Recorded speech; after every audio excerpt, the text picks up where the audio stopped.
everyone, and welcome back to the Talk of Fame podcast. I hope everyone is enjoying the fall weather this October month, but it's probably warm where you are, Andrea, in Australia. It is But today. but on today's episode, you might be thinking, who's the guest? Like who she is, what we're talking about. But I got you covered on this one. On today's episode, we have Andrea Putting joining us. Andrea is an international speaker, author, and trusted advisor.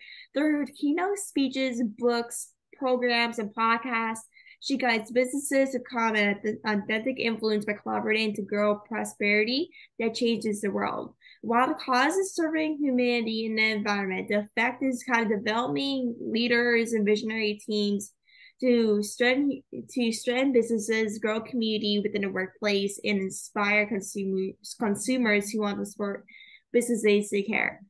After studying homeopathy and neuropathy, Andrea started her business at an early adopter of the online world. When she sold the business, she entered the workforce as an employee, and now she discovered a world basically healing in a different way. Her deep exploration led her to Social Mission Revolution, which is her podcast, like similar to her podcast. Since 2019, she has been championing causes of passionate people making a difference in the world through a podcast, Social Mission Revolution.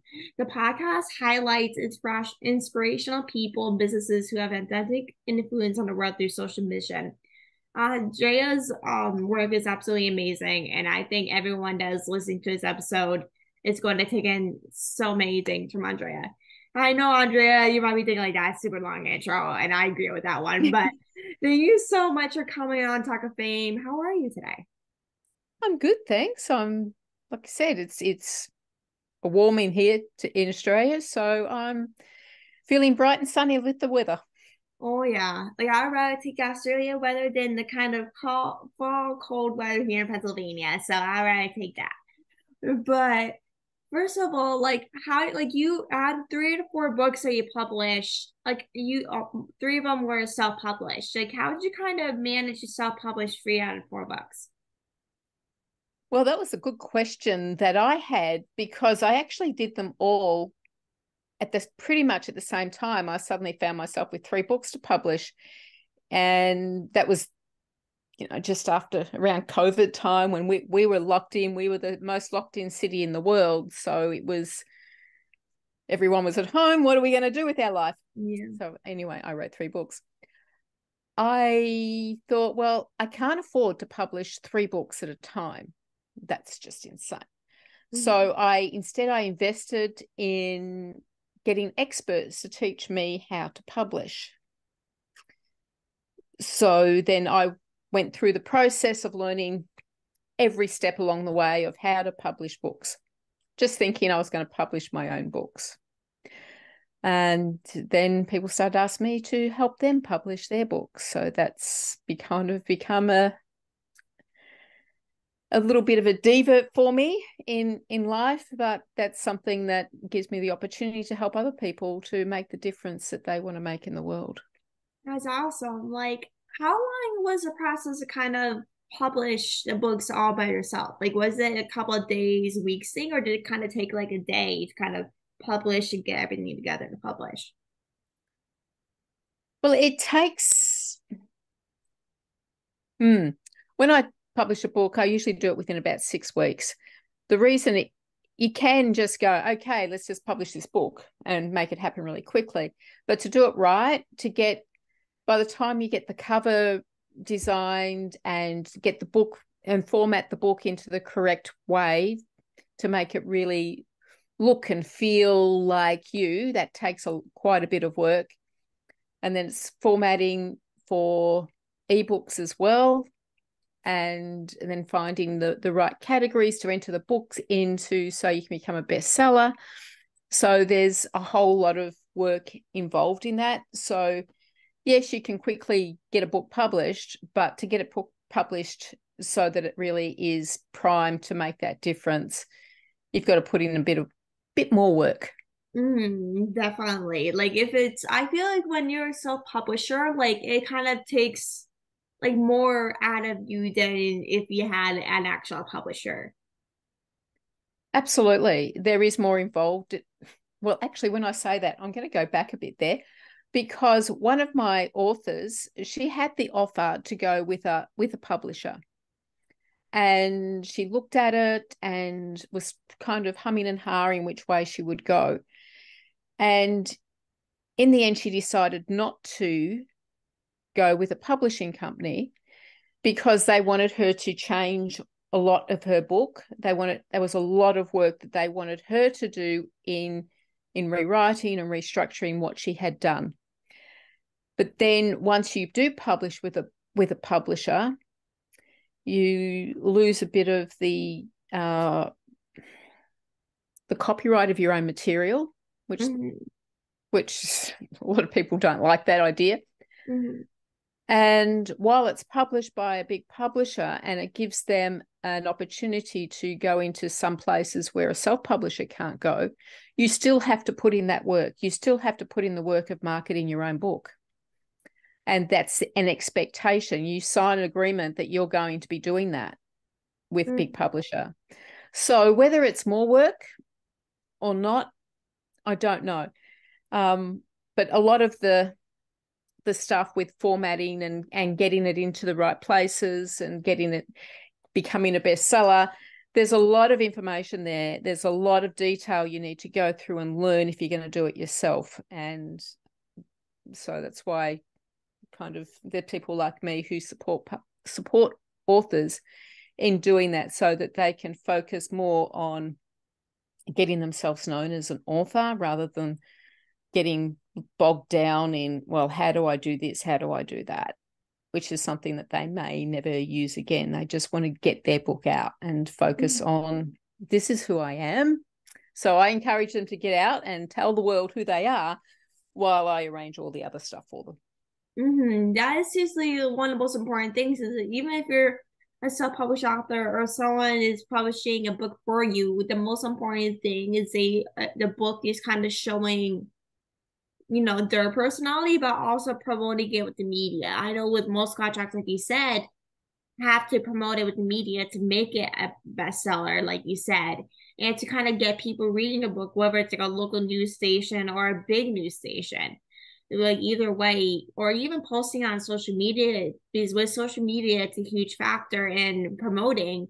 But then it's in some type of contracts, it kind of comes to terms of how much media do you need coverage for this book, or how much things you need to promote for this book. Like I know with every contract in publishing, it's very much different from everyone else's.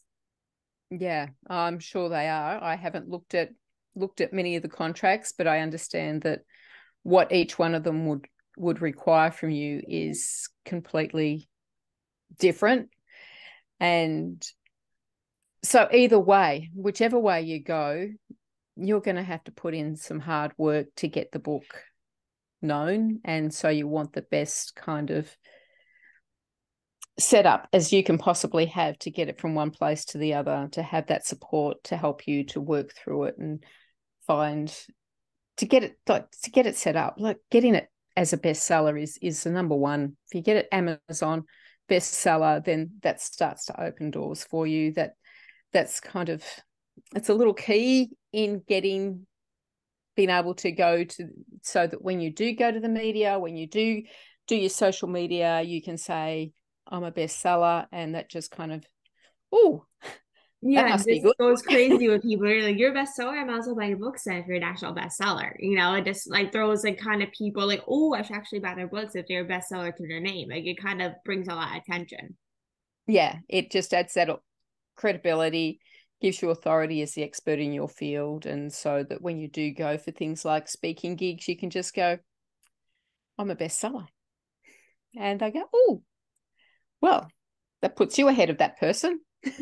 Oh yeah. But like what are kind of like your books about? Like I know it's a bunch of like improvement books, like kind of from your personal journeys and everything. Like what are kind of they about, if people are wondering?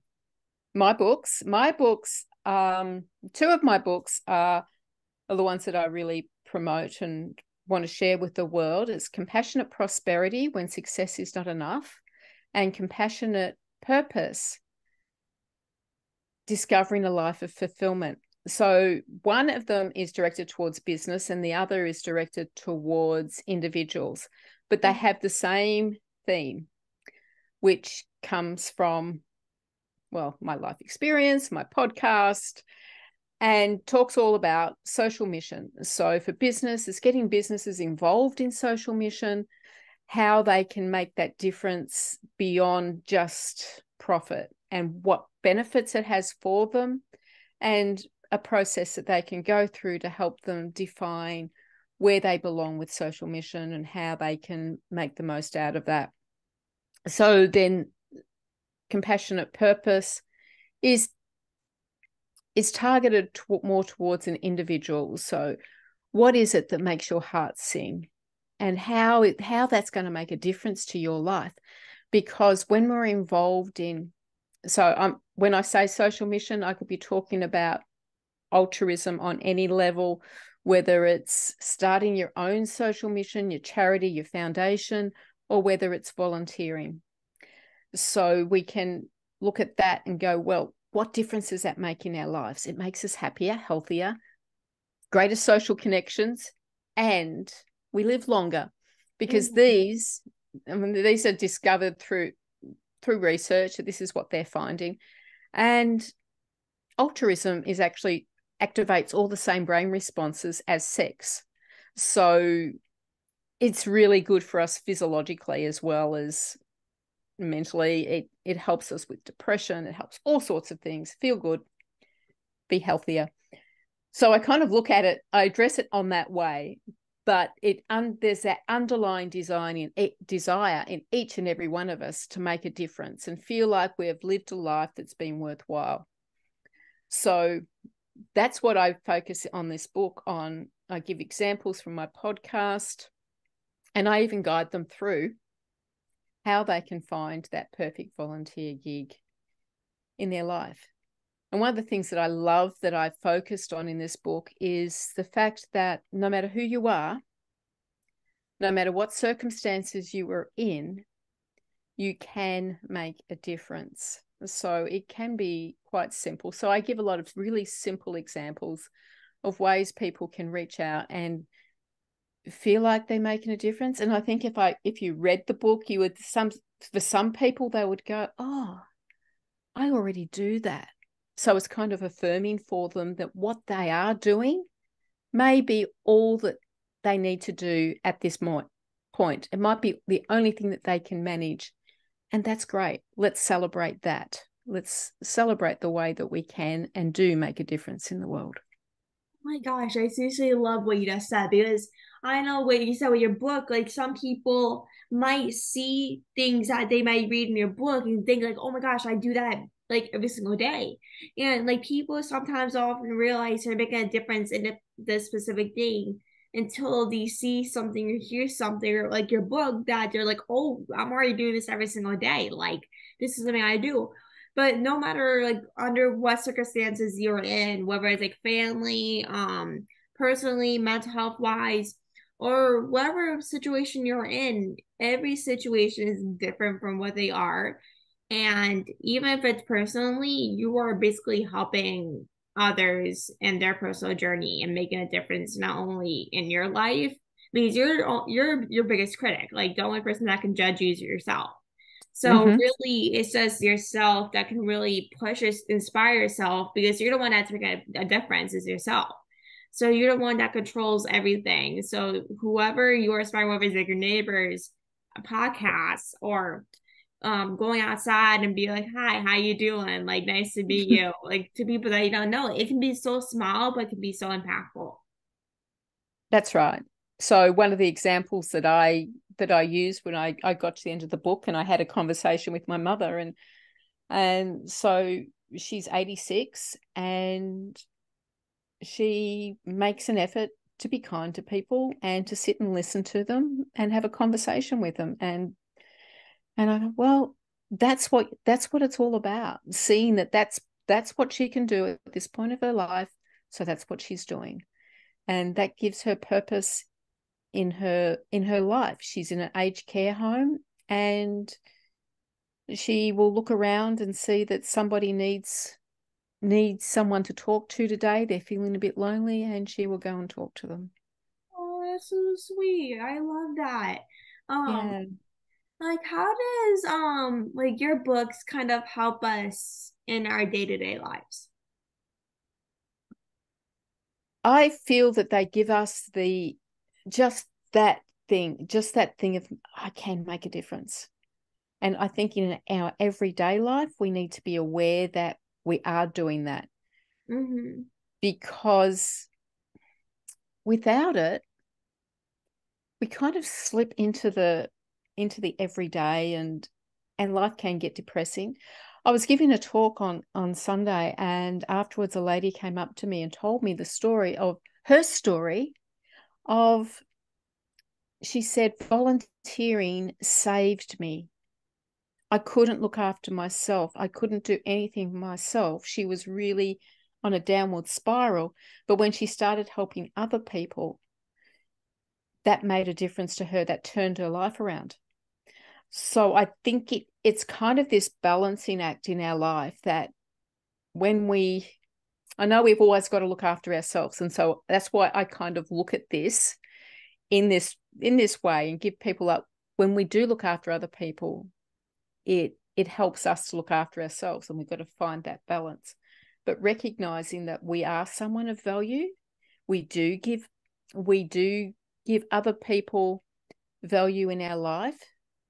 We just knowing that we are valuable, and that we can make a difference, and that we are worthy of a space on this planet, makes a difference in our everyday life. Mm-hmm. That's so true. Because like when we do something like volunteering, it can be so impactful to other people that you may not know. Like even for me, when I volunteer in my community, like I get so much happiness. Like whenever on a downfall, like I'm just miserable, I'm so upset, like I'm just dealing with so many emotions. Like and when that day I'm volunteering, I'm just in my own space where I'm just like I'm helping people. Like that, I don't know, it might not mean a lot to me personally, but it might mean a lot to the person I'm serving. Like it might mean a lot to the person I had a conversation with or who I'm helping that day. Because like when I'm helping people, it means like it just means the world to me in a way. Because some people might not have the opportunity to help and serve people the way I do, you know? So this makes me so grateful to have the opportunity to really just help people and just feel that happiness towards helping people in the community and bring people together for something. That's something that I really connected with what you're saying is that like even if it's something so small like volunteering, it can bring out so much happiness and smiles and laughter into a person. Yes, in helping others, you help yourself. Yeah. And Yeah. like, how did you kind of get into writing in the first place? And I know, like what you said earlier, like you kind of got into it in the pandemic, but what kind of inspired you to get into it? Oh, well, I started writing. I never knew that I was a writer. And even through high school and whatever, I never thought that I'd be. I remember sitting in class once, and we were supposed to write an essay, and I just sat there the whole class and wrote nothing. So I never knew that I could write. I started writing when I had my first website back last century in the dinosaur era of the internet. And I would write articles and things for that website. And I wrote a couple of articles that were published in printed magazines at that time, as well as various places all over the internet. So I didn't really sit down to write a book until 5 or 6 years ago. I wrote my first book, and that was because I was working with somebody else, and we were talking about what we could do and how we could create something. And so from that, I just sat down and wrote a book. And after that, it was like, well, I can write a book, and let's just keep doing this. And I've got a message to share, and And as a speaker, it's a really good thing to also have a book, to put your message down and to be able to share it in that way, because it does give that extra credibility as a speaker if you've written a book. So with that in mind, I always had planned to write a book, and then I eventually kind of, because I'd been doing the podcast and I'd done all the research into what the podcast was about, social missions and benefits of it. And so it just kind of progressed from there, that yes, I was going to stop and write. And the other book that I've written, Moment of Infinity, is just my writings that I was doing, my spiritual writings that I was doing during COVID. And I really have another couple of books of that type to print when I get around to publishing them. Ooh. It's crazy to think like that you like unexpected turns around from when you're younger to when you get older. Because like, even though like, was to say like I might once didn't expect to be a podcaster when I was young. Like I was the shyest girl you ever meet in your life, I swear. But it's like when I was young, I was like, I'm never gonna be a journalist. I can barely talk to other people. How's that possible? But then you get older, like, okay, well, I'm a podcaster now. Like these like things just really turn to an unexpected turn as you get older and your minds just really shift to a different perspective. And your interest changes to where you want to start the thing you didn't want to do when you're young. Yes, it's very different to where you think you'll end up with when you're young. When you're trying to decide on that career for the rest of your life, when you're in high school, you really have no idea, do you? You Mm-hmm. don't know Yeah. where the world's going to take you. Yeah, you have no idea. Like I'm a junior in high school right now. I basically still have no idea what to do. Like, I mean, I have an idea, but I'm just like I have to put my life in my hands for the rest of my life in these next 2 years. Like, how is that even possible? Like, it's so hard to kind of figure out what you want to do with your life as soon as possible. Yeah. So I think the lesson, what I would always say to somebody is that where you are now, you're not necessarily going to be choosing for the rest of your life. What do you want to do now? Mm-hmm. Where do you feel guided to go right now? Mm-hmm. Yeah. And Because who know, knows, and your mind and interest might change in like 20 years. So who yeah, knows? and You know that never that's know it's okay. going to change. So it's okay if you don't decide you don't like it for some reason. Like I spent 4.5 years studying naturopathy and homeopathy, and I love it. But when it came to sitting down and practicing it, that was another story. It just wasn't fitting for me. So it just kind of evolved into where I am now. So who knows where the world's going to take you? Oh yeah. It's honestly very scary to think where the life is gonna take me in 5 years. It's very scary to be honest. Like where I am now and to see myself in 5 years, it's very honestly surreal to think about. Like where am I gonna be in 5 years, 10 years, you know?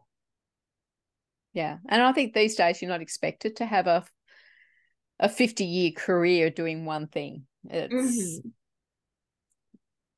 life has turned around, and you don't have to decide when you're 17, 18 that this is what I'm going to do for the rest of my life. You can go, this is what I'm doing right now. 5 years time, I might do something else. Mm-hmm. Yeah. And how does your podcast, Social Mission Revolution, highlight voices all around the world? On the podcast, I talk to people who are doing social missions. So they are involved in a charity, a foundation, or they're a business that have taken on a social mission. So besides the fact that they have a business and they're doing whatever they're doing, they in some way make a benefit to the community in what they're doing. So, and that comes through a whole lot of different avenues. Some of them do things like every product or service that they have, then a portion of that will go to charity. Others hold will go out and volunteer together to do some kind of good in the world. Mm-hmm. And there's just a whole lot of different things that are there. Some of them are set up as social as social causes, so that they will social enterprises, so that everything that they do comes back as being good for the community, so that they will choose to use only businesses and supplies that are ethical, and to support the community, to support the growing community in certain areas, such as developing countries and whatever with that. So there's a whole lot of different things. And then we have beautiful people who have started all sorts of different kind of charities and Mm-hmm. foundations that are really making a massive difference in the world. One of my favorite people is a lady in Melbourne who collects books that are so gently loved children's books from the community, and passes those on to children who are living in poverty or low income families, because she wants them to have books in their homes. Oh, that's She so wants sweet. Because having books in their homes makes a difference to the child's ability to learn in the future. So Mm-hmm. she feels that if she makes sure that they've got books, she's changing the country by making sure that every child is ready to go to school. That is such a great idea. Like, I know for me, like, I love reading, and every time I put a book down or finish reading, I literally learn so much.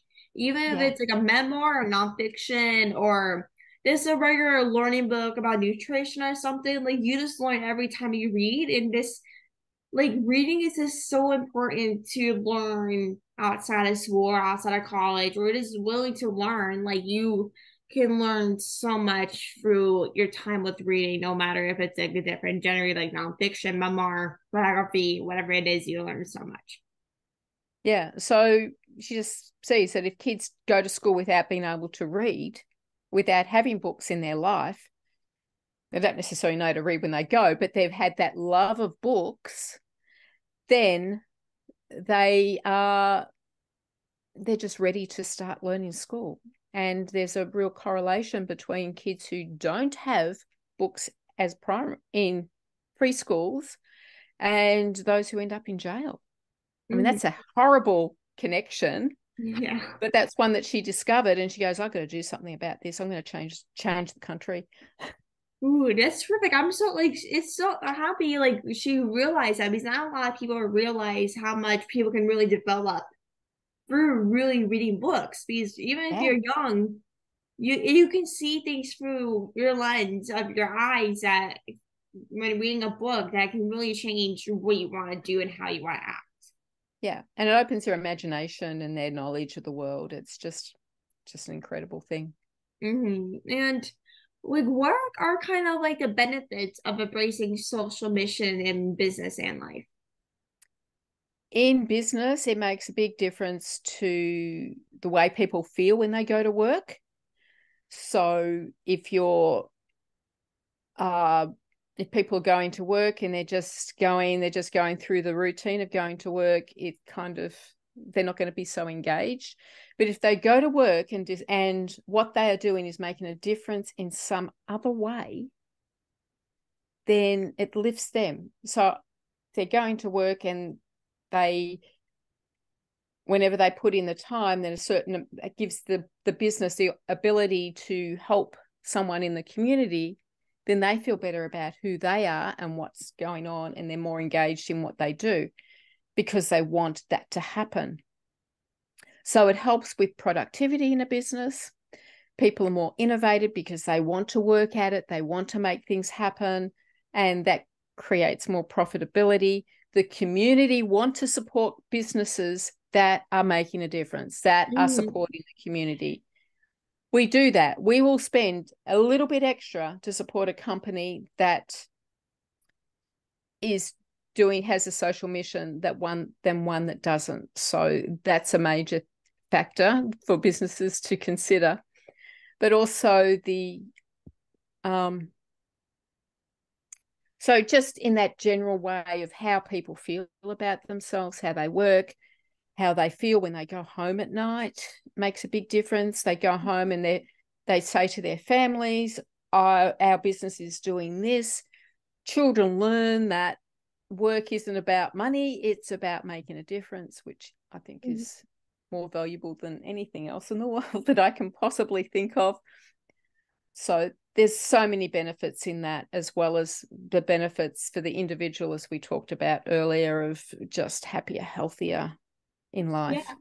Yeah, like yeah, I know like a lot of people think like, oh, I just want to go to work to make some money. Like I just want to get my paycheck. Like once I get my paycheck, I'm the happiest kid on earth. Like that's what a lot of people think. But when you're going to work, like the biggest thing you have on yourself is really making people happy, make a difference. No matter if you're a box office attendant or a cashier or you're putting food and drinks out. Like even if it's something that might not be as fun as other jobs, you can still make a difference in other people's lives and still make it as fun. You can just go up to someone and be like, oh, I love your shirt. Like they say something like no matter how big your job is, it can be helping other people. It's not all about making a paycheck. Well, that's still kind of important too, though. Don't get me wrong, but it's like the most important thing is making an impact on other lives when you're working, not only for yourself.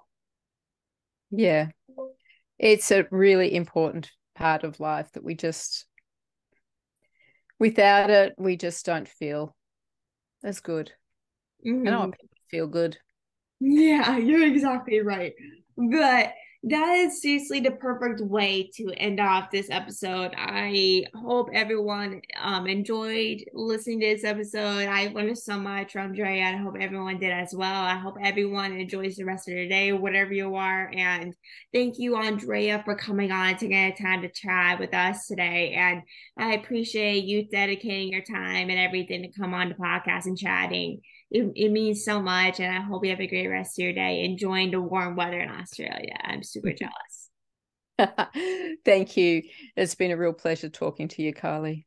Thank you. You as well. Hope you have a great rest of your day, Andrea. Bye.